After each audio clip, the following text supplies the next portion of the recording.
from the Salvation Army National Headquarters, this is the Fight for Good podcast.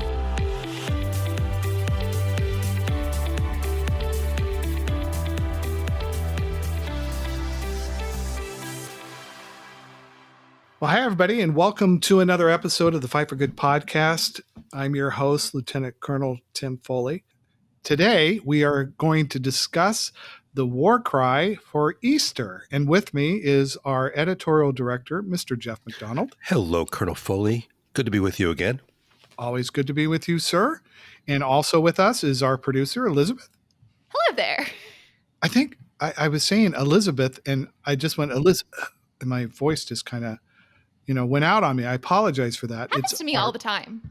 Well, you know what's happening to me right now, and Jeff, you're probably sharing the same struggles that I am, because Elizabeth is probably still immune, but spring is in full blown here in Alexandria, Virginia, and we love the beautiful colors of fall. And when spring comes in, Jeff, I can barely see spring because my eyes are stuffy and puffy and watery, and I'm sneezing and but I know it's one of the things. And are you a seasonal allergy sufferer like I am? You know, it's funny. I have never really been, allergies has not been a problem for me, but in this area, in this DC area, it's so low, the ground's so low, the fecundity of nature is so great. I don't think anybody can escape allergies in this region. And that's not even considering the news that comes out of the government in the Beltway. Which can be allergic to, you know? Which can be a daily, sometimes an hourly allergic reaction. Oh, I just broke it out in hives once again. What about you, Elizabeth? Not to get too personal here, but let's talk about it. Are you okay with the allergies? Are you loving on spring? I have to reveal, this is the first year I'm feeling those allergy vibes. Really? I have that medicine with the blue top. Was it Claritin Clear? It's a Claritin. Yeah, the Claritin. Yeah. I'm on it. Sometimes the Claritin stuff is just not strong enough for me. So, Jeff, I went yesterday and I got what I call my old people shot. I got the booster to the shingles. Oh, yes. Vaccination. I know we're TMI here. Everybody's tuning out right now. I know. But we've talked about this before. We're two old grumpy men in the balcony, like the Muppets. Yep. And we talk about our aches and pains. So I got the second booster of the shingles vaccination, because I hear shingles is like incredibly awful and painful to have. So we don't want to have that, right? Mm-hmm. So my good wife, who is making sure that I'm staying healthy, because we still haven't had our COVID shots yet. And yes, I'm going to get the COVID shot as soon as it comes. I'm eligible, but we got our old people shot, and I had to be honest, because they said, "Are you sick?" And I said, "Yes." And they were looking at me like, "Do you have COVID?" And I was like, "No." "Have you tested positive for COVID?" I said, "No, but I've been tested positive for every known pollen that there is in Alexandria, and it's just killing me." She said, "Come on in. We're going to get you that other shot." So, good. Anyways, Good. That's my grumpy old man. Well, it's an innovation. I think it's an innovation, that new shot, and I think it's for anybody 50 and over. Yeah, I think so. And I know, I mean, that there are podcasts out there for vaccinations and anti-vaxxers and all that kind of stuff. We don't get into that. I've taken vaccinations as I've traveled all over the world, and I have seen been exposed to all kinds of different things. And I just happen to be one of these people that maybe people would see me, Jeff, as naive, but I kind of believe what the scientists are about and what the CDC is about. So I'm all good with that. Yeah, I mean, really on that subject, we are so blessed as a generation that to have vaccines, to have antibiotics. The medicine has done such wonders in that regard for us. Well, you and I are broadcasting here today. Again, while we're still, as we're making this, we're still in the COVID settings, though I think the pandemic, at least in our area, is starting to, I don't want to say wind down, but the numbers are coming down. quite drastically, and as people are getting vaccinated and herd immunity is starting to grow a little bit. But we still here at NHQ are following COVID protocols, and most of our staff is still working remotely. Jeff, I was thinking, we've celebrated a year now. We want to say celebrate, but it's been a year. But it's interesting. I think our listeners would like to know this, and I'll ask you this question. It's not on our script, but it's coming to my mind. Um, in this pandemic, we have still hit every one of our deadlines for everything that we have printed, from War Cries to Word and Deed to Peer Magazine to Crest Books. How, sir, did you make that happen? Yeah, that's a multifaceted answer, but not only have we hit deadlines, Colonel, but I think we've done it. We've always wanted to achieve excellence or pursue excellence in our work. And I think we have managed to do that while meeting those deadlines. Obviously, technology is a big part of that. The Army headquarters has been so very good in supplying us with technology that we need. Teams, for instance, Microsoft Teams, working collaboratively on Adobe Creative Cloud has been instrumental to it. But our work involves collaboration. There's a synergy in our work in the creative field that we're in. We just feed off of each other's ideas and comments and criticisms and explorations. And we've been able to maintain that working remotely, and so that's been a real plus. And also, there's pluses and minuses to working remotely together, but one of them is that actually the focus increases our quantity and our connectivity. We're able to reach out further. So I commend the administration. I commend you for seeing us through this. Of course, you're always hitting your deadlines and you're always on top of the schedule. But I commend our staff, including Elizabeth, all she does, and our designers, our editors, our administrators. Just they've all risen to the occasion, and that's because we find purpose in our work, and the way there's a responsibility the Army has given us as stewards to work well with the resources we have. So we always keep that in mind. Well, congratulations to you and to our entire team. And I think our listeners and readers of the War Cry would acknowledge that the relevancy, the look, the inspiration of what has been coming out of these offices, our remote offices, has been excellent. And I've been incredibly proud to be associated with this. I was talking with Major Swain on a previous podcast a little bit, where you never think that you're making history while you're in the middle of it, but we really are making history here in our 140th year, and more history to be made as we go down the road. But thank you to both of you, Elizabeth and Jeff, for what you're doing. I have to add that you've stressed as editor-in-chief that we need time to so that we're not always under the gun of schedule and deadline, to have time to think, reflect, be creative, reach out. And I think that's been a big part of our work as well. We tried to build it into our schedule, and I think it's worked. And my goodness, we're riding a wave that so many in our culture are, in that technology is allowing us to reach further than before in terms of contacting people, working with them, etc. I'm always curious how we're going to pivot when we come out of this, when we're most of us are inoculated and we're not wearing the mask anymore, and that we go back. What will be some of the lessons that we take with us? And I think for me, the biggest lesson is the need to be intentional about communication, internal communication.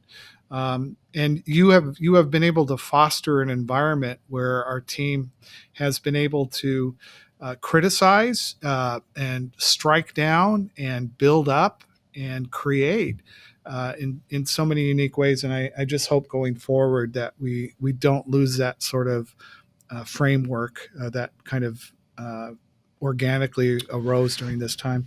So important. And also you have, brought in new writers and contributors, and that has been an essential part of our work as well. So we need to continue that as well. Yeah, I'm just so it's just easy. I mean, this been quote unquote easy for me just because of the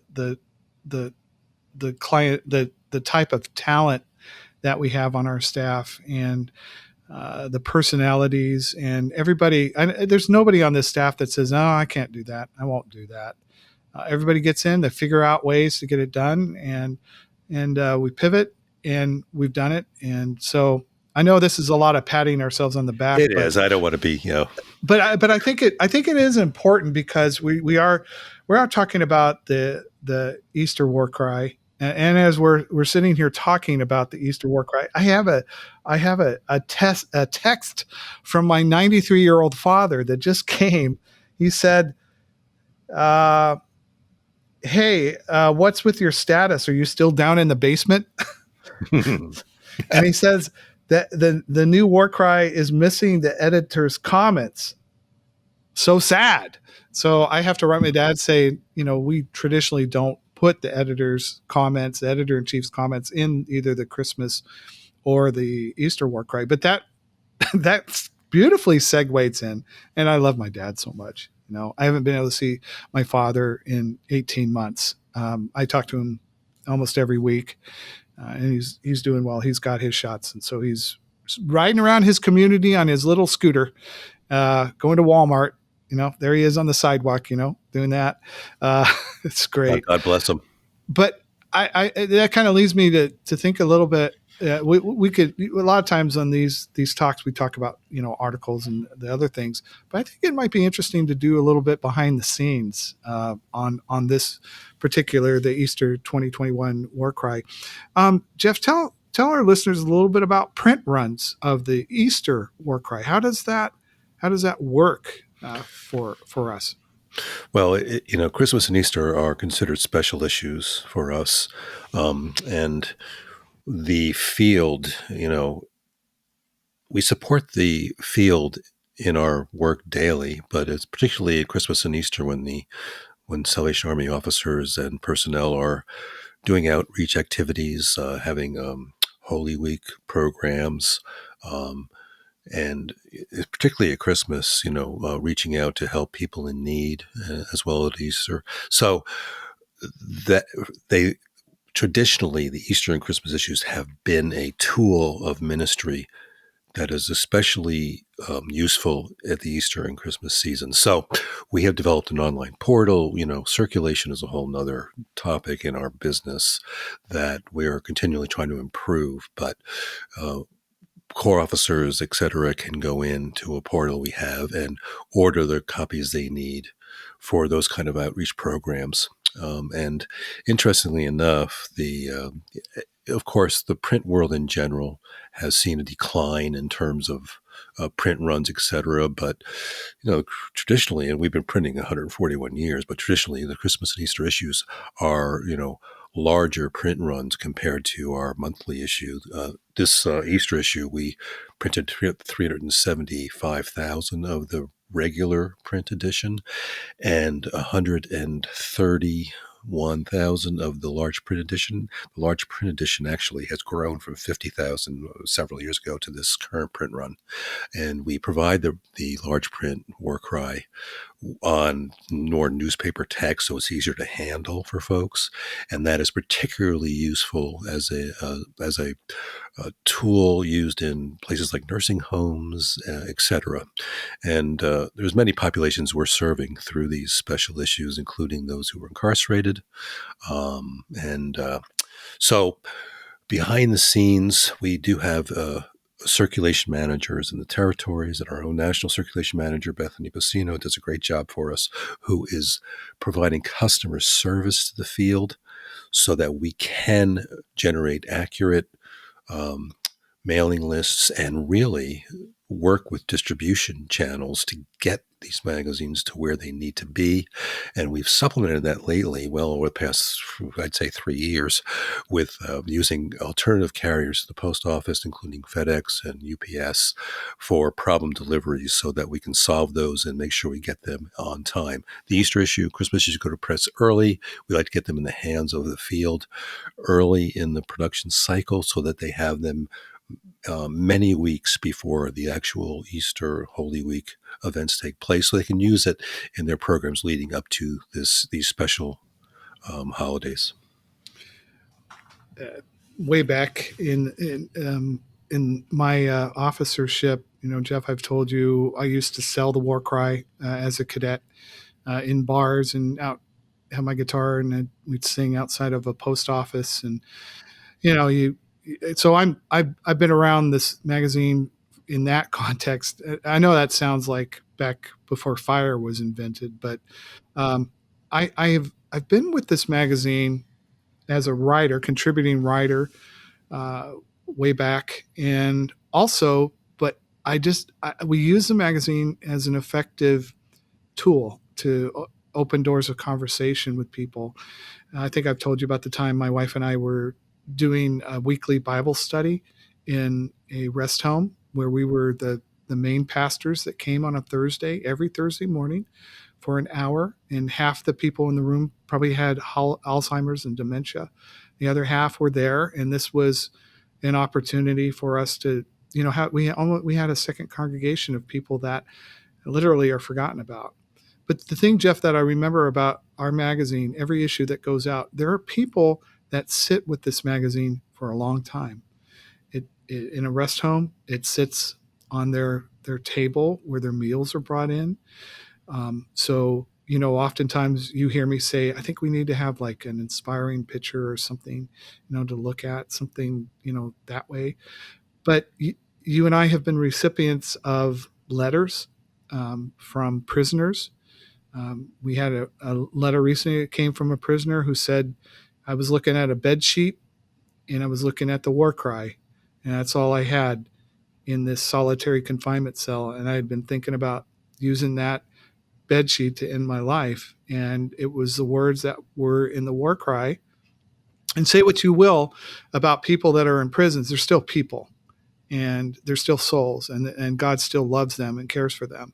So Jeff, what you do, and you've been doing this a lot longer than I have. Boy, this must bring great satisfaction for you whenever we finish a print run and this magazine gets out, and it's to the hands of the angels that we ask to dispense it and push it out there.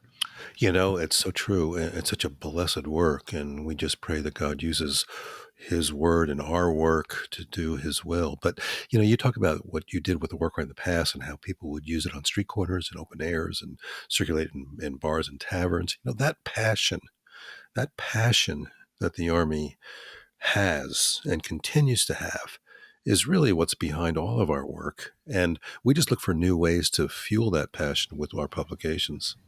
And that's why I'm passionate that I think our officer and soldiers, need not take this magazine for granted. And I know there's a lot of clamoring these days that we don't want the print. But you know what, Jeff, there are people that are getting this magazine that would never get it if it wasn't delivered to them by a person, and if it wasn't actually tangible, something that they can hold in their hand. I can't help but think that given all of the social media, all the avenues of communication and channels of media that we have, it's ironic that they can develop myopia. People can only listen to their own channels and get feedback for those who agree with them, while what we try to do is we try to address the common good. The Army's trying to do the most good. Our podcast is, fight for good. We're trying to identify what commonality we have as human beings. And we can celebrate that in our work. And of course, that's infused by the basic knowledge and message of Jesus Christ the Savior. We talk an awful lot in the Salvation Army about our mission, and the theme around here is, do the mission. But sometimes we forget what the mission is. And the mission is to dispense the message of the gospel, the message that Jesus Christ is the way of salvation. Jesus is the way to eternal life. He says it himself, and his resurrection that we celebrate in this particular issue of the War Cry is, a testimony to that. But I like the fact, Jeff, that the both the Christmas and the Easter War Cries have a very, very special niche. And could you talk and address that? Talk to and Yes, address that. yes. Well, you certainly, and I know that lately evangelicalism has some rather negative connotations associated with it. But and in this day of political correctness and not wanting to offend, etc., we can be hesitant to really proclaim the good news of salvation. But at the same time, we cannot assume that people know or understand or have been exposed to really what the depth of the gospel and salvation is about. So these special issues at Easter and Christmas allow us to convey something of that. I mean, General Peddle's contributed an article, his message in this issue, and he writes, Easter is not simply a remembrance of something that happened in the past, but as we celebrate it, we remind ourselves that the resurrection life is to be an everyday experience. So, and then Commissioner Needham goes on to talk about how the people of Easter, at that first Easter, at the first resurrection, were awake. They were awakened by the reality of Christ's presence as a resurrected God within their presence. And he's calling us to be awake today about this. And then we have the Samuel Logan Brink represented, who talks about the inclusiveness of the gospel and how Jesus doesn't belong to any political party or affiliation, but he is for everyone, and his wisdom transcends what is superficial. So anyway, I don't want to go get on. Well, no, but we're staying on task. I think that's important, and we're speaking a word into our country. And let's be honest, our country is divided, and sometimes our Christian brethren are not helping in this issue or this cause. I mean, we can have a whole podcast to talk about that, but we are in the Salvation Army. We are apolitical, and our mission is simply to preach the gospel of Jesus Christ. And that's what I signed up for some 40 plus years ago when I entered the training college. And I've been it's been a great privilege to be associated with this magazine the last couple of years. And, even though my dad's mad at me that I don't have an article in this particular issue, it's not about the byline. And we know that these gentlemen and ladies that have contributed to this issue are people that follow and listen to the heartbeat of God. So good job in the editorial content. And we hope our listeners of the podcast will check out some of these great articles that you and the team have put together. Well, thank you. Yeah, and just the Army has been a bold representation of the gospel, not just in word but in deed, and we get to convey that through our publications and through our online channels that Elizabeth helps us with. And the War Cry copies are available as in digital form in the current issue and in the archive form at thewarcry.org. And Elizabeth draws attention to the content we have through social media. So our reach is hopefully expanding. But again, we're proud to represent what the Army mission is all about. Yeah, and Elizabeth, I guess maybe I would direct a question to you here. How do you see what it is with your job that kind of enhances the work of the War Cry? We're sharing it to a new audience on the web. We're reaching new people, sharing the good stuff. And what kind of stuff really resonates with people these days? What you're saying? We love Salvation Army history. That always resonates, but it's also really exciting to reach a new audience with the millennial content as well. So that's very exciting too. I do have to bring up the issue. We try to represent what would you say, the gospel in art, and we struggle with that sometimes. It's not easy to deal with depictions of Jesus, etc. But in this issue, we've managed to find a solid artist for the cover, South Korean artist who has dedicated his life to to portraying the gospel through his art, and he portrays the Good Shepherd, which is one fine description of the identity of Jesus. But then we also have a image by Rembrandt in this issue and by Gustave Doré. So there's some interesting illustrations in there. But our public, I understand, might wince sometimes at depictions of Jesus in our publications. We do our best, and we're always open to ideas. Well, I know art is always very, very subjective sort of things. I like if I could pick my favorite artist is 19th century artist out of London or England, John Constable, who just painted these great landscapes of the English, countryside. And there's a painting in the British Museum that I just love. It's a shepherd boy picture, and I actually have a small print of it. I remember just sitting in front of it and allowing that art to really speak to me. I know that always, Jeff, that always kind of sounds weird and mystical and everything else like that, but I think it's important for our listeners and readers to understand that we wrestle with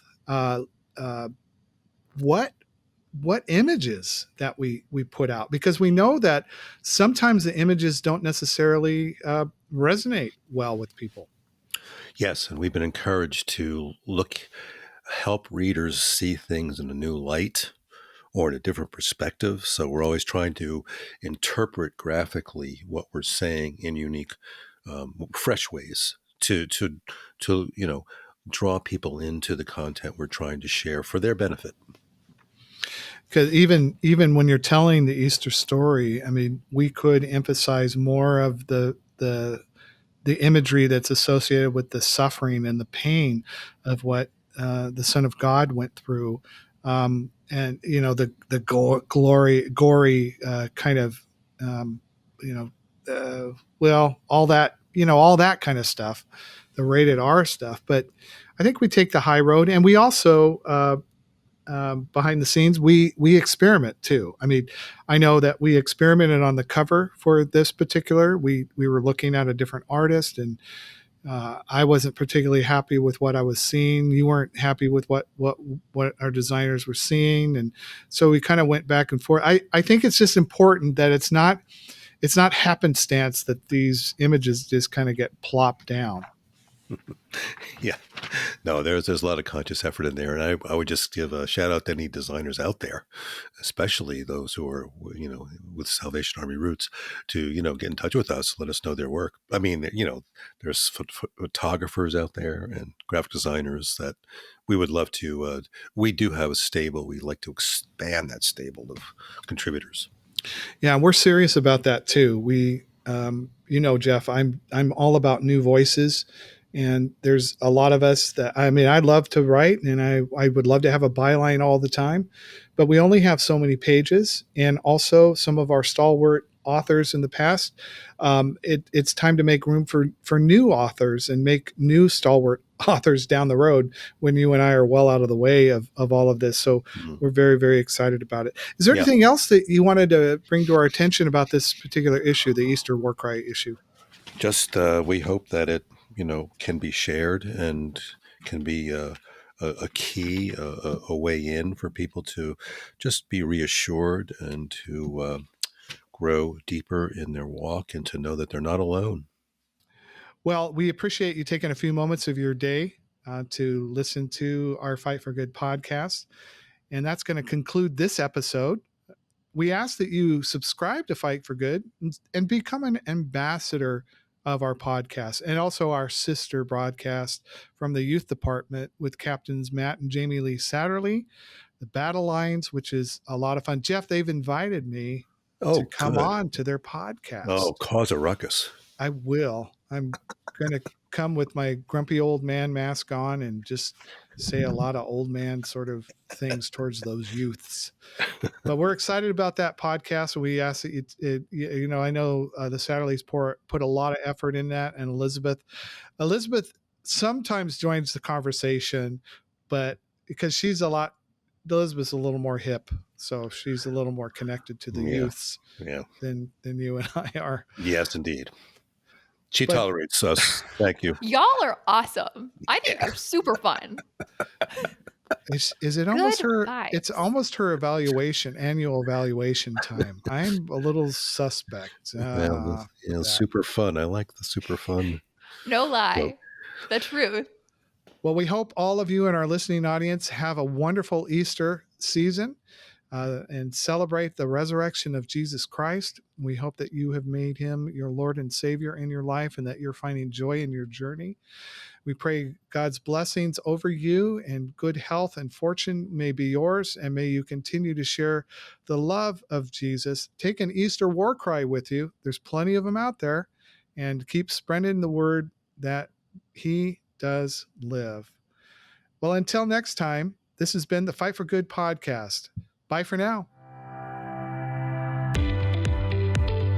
Subscribe to Fight for Good wherever you listen to podcasts.